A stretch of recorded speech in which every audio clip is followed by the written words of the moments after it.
Show me your hands. Get your hands in the air. Want to keep Derek on, or whether you want someone. Mr. Miller, we want a main. एक दिन अचानक police ने जोर जोर से दरवाजा खटखटाना शुरू किया। घर वाले अभी संभाल भी नहीं पाए थे कि पुलिस ने दरवाजा तोड़ दिया और सीधा घर के अंदर घुस गई। हर तरफ अफरा तफरी मच गई।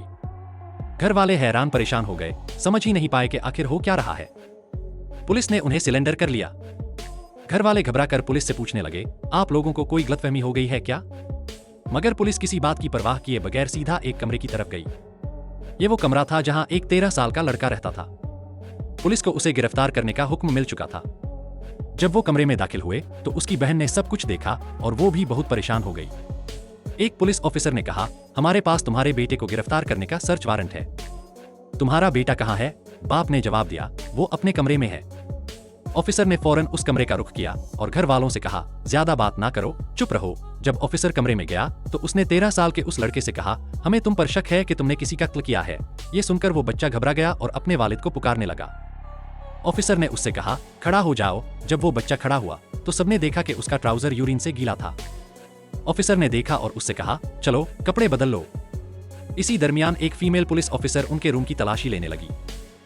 बच्चे का बाप उससे गुस्से में बोला, तुम यहाँ क्या कर रही हो? ऑफिसर ने जवाब दिया, मैं सबूत ढूंढ रही हूँ। आदमी ने गुस्से से कहा, इसमें तुम्हें क्या सबूत मिलने वाले हैं? जब वो आदमी नीचे उतरा तो उसने देखा कि पुलिस के और ऑफिसर्स पूरे घर की तलाशी ले रहे थे। हर चीज उलट पुलट कर दी गई थी।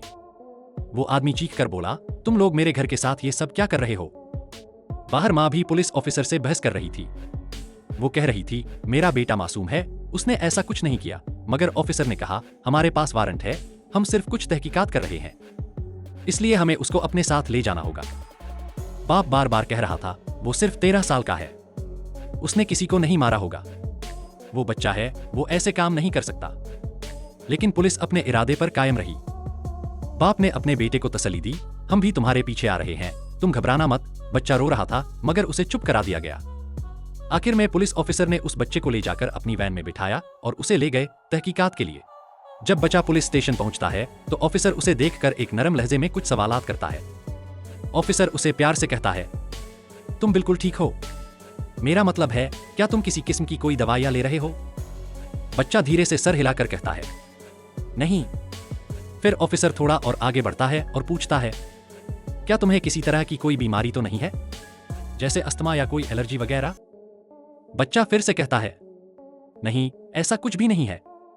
ऑफिसर थोड़ा गौर कर पूछता है, क्या तुमने कभी किसी को कोई नुकसान पहुंचाया है? बच्चा बेचैनी से कहता है, नहीं, मैंने ऐसा कुछ नहीं किया। ऑफिसर थोड़ा सा सांस भरता है और फिर एक और सवाल करता है, तुमने नाश्ता किया है? बच्चा हल्के लहजे में कहता है, नहीं। ऑफिसर उसकी तरफ देखता है और कहता है, तुम्हें यहां 24 घंटे के लिए पुलिस स्टेशन में रखा जाएगा और इस कत्ल के मुतालिक तुमसे कुछ सवालात किए जाएंगे। इसलिए तुम्हारे घर वालों को तुम्हारे लिए एक वकील हायर करना होगा ताकि वो तुम्हारे केस को हैंडल कर सके। क्या तुम मेरी बात समझ गए हो? बच्चा जरा देर से सर हिलाकर कहता है, हाँ। ऑफिसर उसे शाबाश देता है और कहता है, शाबाश। ऑफिसर अभी उसे तसल्ली देकर बात कर ही रहा होता है कि इतने में अचानक बच्चे के घर वाले भी वहां आ जाते हैं। बच्चा उन्हें देखकर जज्बाती हो जाता है, उसकी आंखों में आंसू भर आते हैं और वो ऑफिसर की तरफ देखकर कहता है, क्या मैं उनसे मिल सकता हूं? ऑफिसर ठंडे लहजे में कहता है, जैसे ही तुम्हारे साथ सारा प्रोसेस क्लियर हो जाता है, हम तुम्हारे डैड को अंदर बुला लेंगे। फिर ऑफिसर उसे देखकर मुस्कुराता है और कहता है, तुम्हारे लिए कॉर्नफ्लेक्स भेजवाता हूं, तुम वो खाओ। नर्स बच्चे का माउथ स्वैप करती है। उन्हें जो सबूत मिले थे उनके लिए यह सब करना जरूरी था ताकि कातिल का पता चल सके। अब ऑफिसर्स बच्चे के फिंगरप्रिंट्स ले रहे थे। ऑफिसर्स ने बच्चे के दोनों हाथों की एक एक उंगली के फिंगरप्रिंट्स लिए ताकि असल मुजरिम का पता चल जाए। ऑफिसर्स जेमी से उसके फोन का पासकोड मांगते हैं ताकि उसके फोन को वह चेक कर सके, मगर बाप और बेटा दोनों मना कर देते हैं।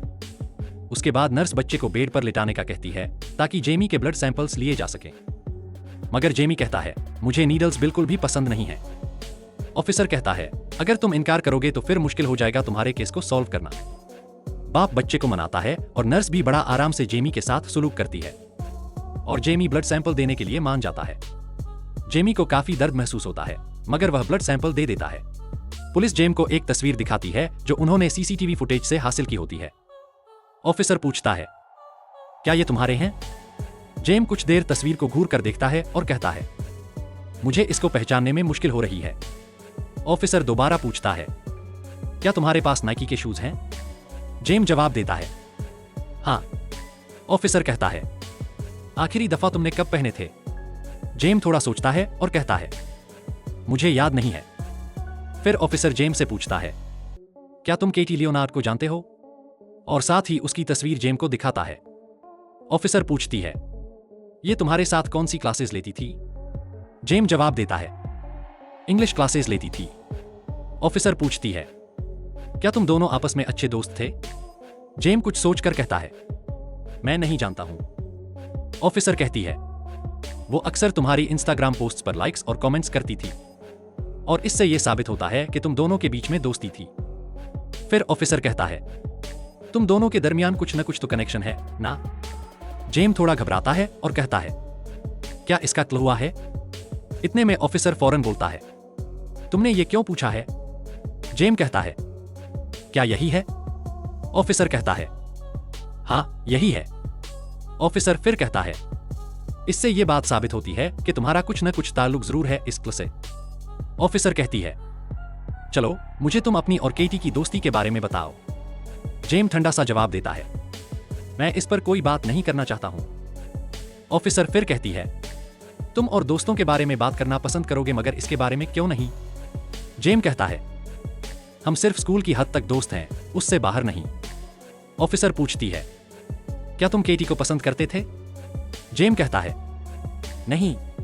ऑफिसर कहती है, जेम के घर वालों ने बताया है कि वो रात के 8:30 बजे पर घर से बाहर निकली थी, तो वो किस टाइम तुमसे मिलने आई थी?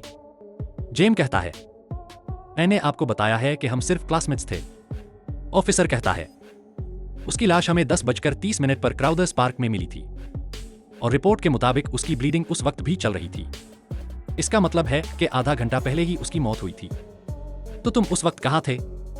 जेम कहता है, मुझे नहीं पता। ऑफिसर कहता है, तुम उस वक्त घर से बाहर थे। लेकिन जेम बताने के लिए तैयार नहीं होता। ऑफिसर पूछती है, तुम केटी का पीछा क्यों कर रहे थे? जेम फौरन कहता है, नहीं, मैं नहीं कर रहा था। ऑफिसर फिर डायरेक्ट सवाल करती है, क्या तुमने केटी को मारा है? जेम कहता है, मैंने नहीं मारा केटी को। ऑफिसर पूछता है, क्या तुम जानते हो कि कितनी दफा केटी को मारा गया है? जेम कहता है, नहीं, मैं नहीं जानता।